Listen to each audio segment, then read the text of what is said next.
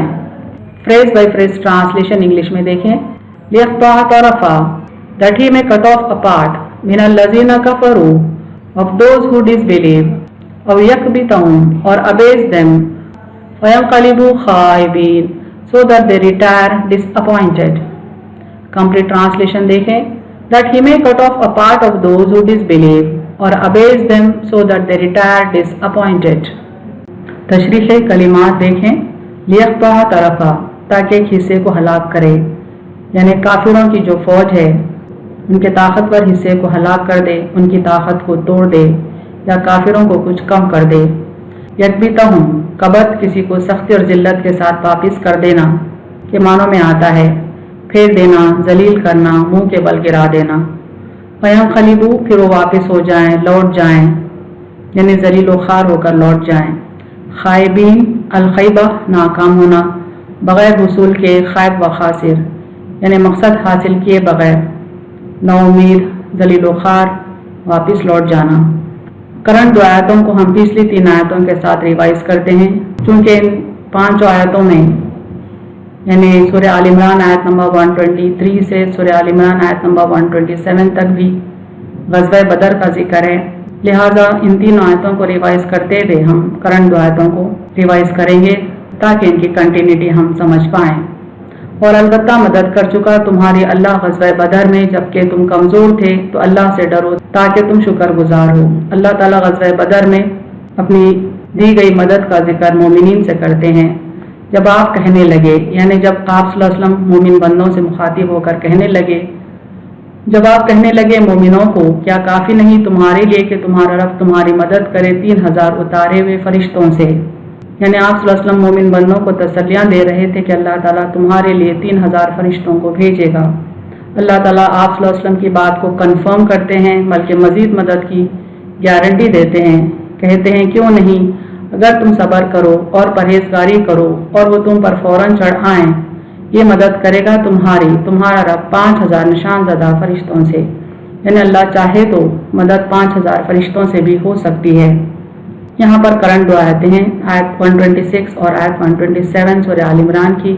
اور اللہ نے نہیں کیا یہ مگر صرف تمہاری خوشخبری کے لیے، یعنی اللہ نے ملائکہ سے جو مدد کی دراصل یہ صرف مومن بندوں کو خوشخبری دینے کے لیے اور اس لیے کہ اس سے تمہارے دلوں کو اطمینان ہو، یعنی مومن بندوں کے قلبی اطمینان کے لیے اللہ نے فرشتوں سے مدد کی، اور نہیں مدد مگر صرف اللہ کے پاس سے، یعنی مدد کرنے کے لیے تو صرف اللہ ہی کافی ہے جو غالب حکمت والا ہے، تاکہ کاٹ ڈالے گروہ کو، یعنی کفار کے ایک گروہ کو ختم کر دے، ان کو ہلاک کر دے، ان لوگوں کے جنہوں نے کفر کیا یا انہیں ذلیل کر دے تو وہ نامراد لوٹ جائیں۔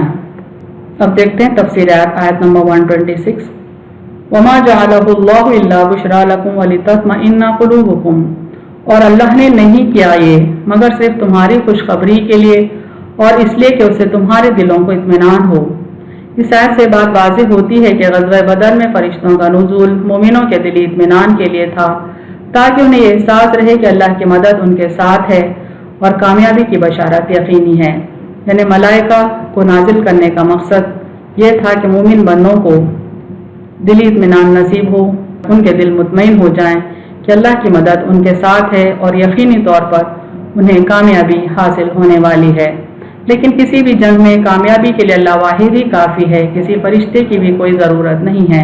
یعنی اگر حقیقتاً دیکھا جائے تو جنگ میں کامیابی کے لیے، فتح و نصرت کے لیے کسی فرشتے کی بھی ضرورت نہیں ہے، اللہ واحد ہی کافی ہے۔ اس لیے اللہ تعالیٰ فرماتے ہیں وَمَا النَّصْرُ إِلَّا مِنْ عِنْدِ اللَّهِ، اور نہیں مدد مگر صرف اللہ کے پاس سے۔ یہ حقیقت اور یقینی بات ہے کہ فتح و نصرت صرف اللہ کی جانب سے ہے۔ ابن کثیر اپنی تفسیر میں لکھتے ہیں غزوہ بدر میں فرشتوں کا نزول مومنوں کے قلب اطمینان اور بشارت کے لیے تھا، ورنہ بغیر فرشتے نازل کیے اللہ واحد ہی مومنین کی مدد و کامیابی کے لیے کافی ہے۔ یہ فرشتوں کا نازل کرنا اور تمہیں اس کی خبر دینا صرف تمہاری خوشی، دلجوئی اور اطمینان کے لیے ہے، ورنہ اللہ کی قدرت ہے کہ ان کو اتارے بغیر بلکہ بغیر تمہارے لڑے بھی تمہیں غالب کر دے۔ مدد اسی کی طرف سے ہے، یعنی اللہ تعالیٰ اس بات پر بھی قادر ہے کہ بغیر فرشتوں کو نازل کرے مومنین کو فتح دے دے، یہاں تک کہ اس بات پر بھی قادر ہے کہ بغیر کسی جنگ کے ہوئے بھی وہ مومن بندوں کو کفار پر غلبہ دے سکتا ہے، جیسا کہ سورہ محمد میں اللہ تعالیٰ فرماتے ہیں، اور اگر اللہ چاہتا تو ان سے خود ہی بدلہ لے لیتا، لیکن وہ تمہارا ایک دوسرے کے ساتھ امتحان کرنا چاہتا ہے، اور جو اللہ کی راہ میں مارے گئے ہیں اللہ ان کے اعمال برباد نہیں کرے گا۔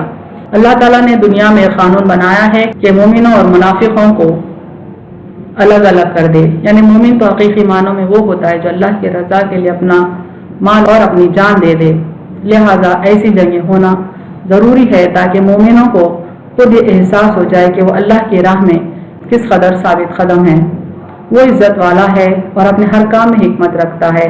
یعنی اللہ تعالیٰ کا یہ قانون ہے کہ بغیر حکمت کے کوئی کام نہیں کرتا، یعنی ہر جنگ ہر غزوہ کسی نہ کسی حکمت کے تحت ہی ہوتا ہے۔ یہ جہاد کا حکم بھی طرح طرح کی حکمتوں پر مبنی ہے، اس سے کفار ہلاک ہوں گے یا ذلیل ہوں گے یا نامراد واپس ہوں گے۔ یعنی اگر ہم اللہ کے راستے پر رہیں، دین کے لیے حق کے لیے لڑائی کریں تو یقیناً اللہ کی مدد ہمارے ساتھ ہوگی اور کفار ذلیل و خوار ہوں گے اور اپنے ناجائز مقاصد میں ناکام و نامراد ہوں گے۔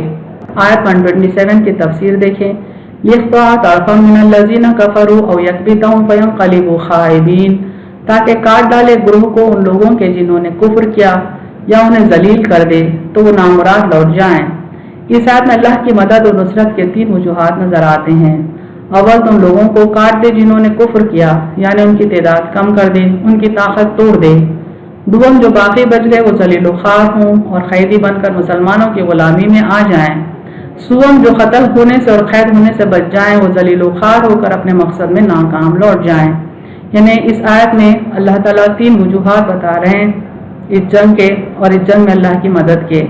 اول تو کفار کی طاقت کو توڑ دیا جائے، یعنی ان میں سے طاقتور لوگوں کو ہلاک کر دیا جائے، اور دوم جو بچ رہے ہیں انہیں ذلیل و خوار کر دے اور انہیں نامراد لوٹا دے۔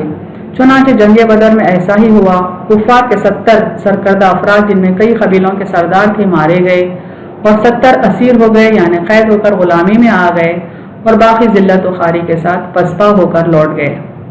یعنی جنگ بدر کے جو نتائج سامنے آتے ہیں ان پر اگر ہم غور کریں تو اس آیت کے معنی ہم کو سمجھ میں آتے ہیں کہ اللہ کی مدد سے بے شک کفار کے سرکردہ افراد ہلاک ہو گئے، ان میں سے کثیر قبیلوں کے سردار تھے اور کئی تو اسیر ہو گئے یعنی غلامی میں آ گئے، اور جو باقی فوج تھی وہ ذلیل و خوار ہو کر لوٹ گئی۔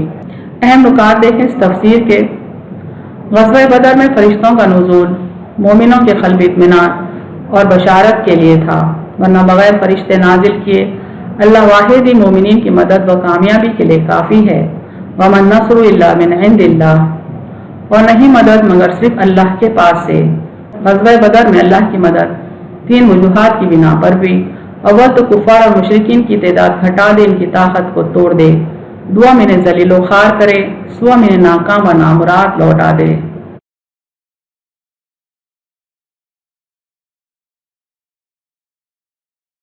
وآخر دعوانا ان الحمد للہ رب العالمین۔